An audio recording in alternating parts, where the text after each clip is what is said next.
Unity. Who? Oh, Unity. Yeah, well, I mean, honestly, we're talking about an entity that thrives on enslavement, you know? It's not cool. Fun's fun, but who needs it? I'll be in the garage. In this life, I take my time. You won't understand it. Whatever happens. What's going on, ladies and gentlemen? It's your boy TechnoMeteor back at it again with a completely different type of video today. I figured why not change it up? I don't want to have to do these complex edits for maybe 5 people to watch. I ain't got the time to sit down and record. There's a lot that goes into me not doing anything right now, so give me a break. Sounds like a skill issue to me. Look, I'm not even gonna fight with you right now. It might just be a skill issue. I see other people have time, and they work 40 hours a week too, so whatever. Anyway, I figured I'd talk to you guys today about hopeless romantics. First off, let's give that term some definition. According to Urban Dictionary, a hopeless romantic has a larger heart than others, being more prone to a broken heart than the regular person. They are in love with the idea of being loved and loving back. And to an extent, I do kind of agree with what's written here next. They are not made for today's standards. And if I'm being 100% honest with both myself and you guys, I would say that today's society does revolve more around hookup culture, which directly contradicts the ideas that a hopeless romantic might have, which is definitely kind of whack if you're old school like I am. I'm somebody that's definitely all for seeking long-term companionship. I don't do this temporary crap. I don't understand it. To me, it seems kind of like if you're at a buffet and you're like sticking your hands in all the food, licking it, and then just putting it right back up there for somebody else. It's not going to be as good the next time. You just ruined that for somebody else when you should have sat down and enjoyed the plate a little bit. But I ain't even going to get into all that. Anyway, let's delve a little bit more into the mindset of somebody that is a hopeless romantic.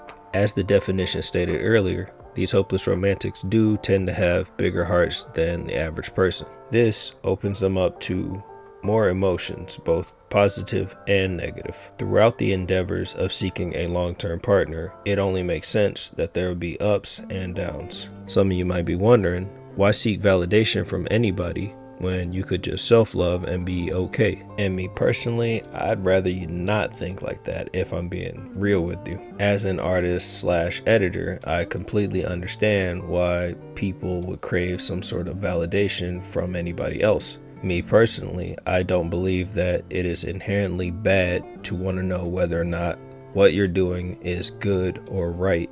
If I were to put seconds, minutes, hours, days, weeks, months, years even into anything that I did, I would want validation from someone else on whether or not they think the piece is good or worth the time that I put into it. That being said, I do see the parallel of time and effort into being a decent human being, and the only people who can judge you are, if you have a religion, God, and other people. We as human beings are social creatures, so it makes sense that no one wants to feel alone, and yes, things like rejection and heartbreak hurt both physically and mentally. With that in mind, hopeless romantics might feel that same physical and mental anguish tenfold because they feel a little bit more. After such events, it might make sense for a hopeless romantic to put on a sad song playlist as a coping mechanism, replay the traumatic event on repeat in their minds, wondering what they could have done differently, or maybe even not eat or sleep properly due to an overload of a stressful emotion. This may be accompanied by intense feelings of guilt even when the situation is out of their hands, or something so far as suicidal thoughts or tendencies. At times like this, they might even go as far as to isolate themselves from everybody, including their good friends, in order to avoid becoming an emotional burden to them, which in one light does make complete sense, and in another, it sounds completely ridiculous. And I'll explain that shortly. The first word of the term, hopeless romantic, describes it all. What does it mean to feel hopeless?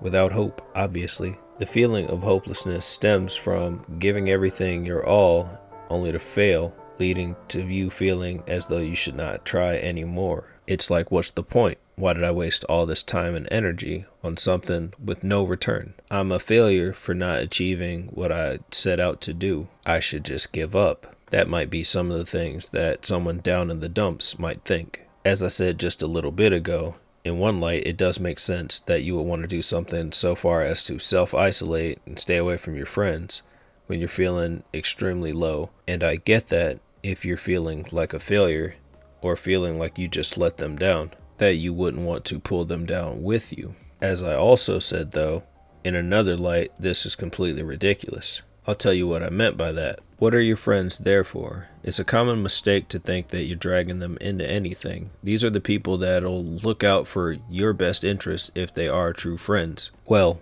true friends and good people, I would hope. You might ask why anybody in their right mind would push away the people that care about them the most.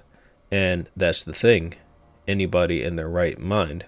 If you're stressing out, it can be extremely difficult to think clearly. It's almost a form of inebriation. If your mind is currently being altered by stress, then it makes sense that you wouldn't be thinking the way you normally would. Unless you have a wild anxiety disorder causing you to stress 24/7. Wanting to be loved is not a bad thing, and anyone longing for it, i.e. a hopeless romantic, is definitely justified in doing so. It's completely fair to say that if you give love, you should get that same love in return. Yet, not everything works the way you plan. I want to make a clear distinction between hopeless romantics and defeatist or creeps even. If you're crushing on somebody that you haven't even had a conversation with yet, dial it back. This aggressive way of thinking is not typically tolerated, and you will come off as weird or creepy if you try to confess your love to them right away. You cannot truly love somebody that you do not know.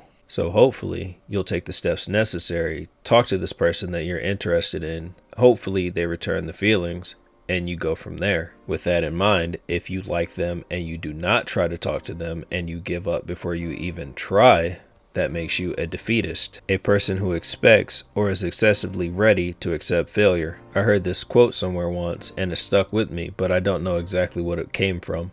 If you don't go after what you want, you'll never have it.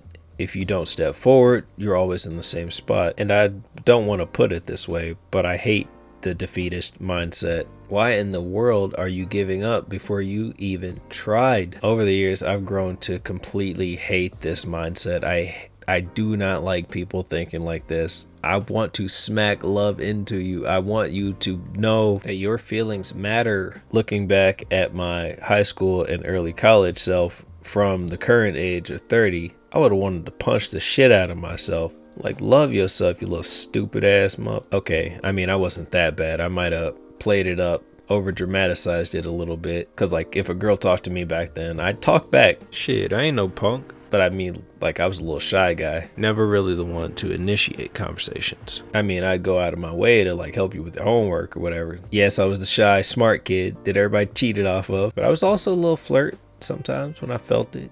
Of course, at the time, I still called myself a Christian. I'd like the idea of getting married one day. I knew I would just find the one at some point. And at this time, I would have considered myself a hopeless romantic. You are a sad, strange little man, and you have my pity. But like I said before, sometimes shit don't work. Things change. I mean, if it ain't meant to be, it just ain't meant to be. Like, just do you and watch. You'll find like what matters to you the most. Like, as an introvert, like I go nowhere and I'm comfortable with everything I'm comfortable with. It's just that easy.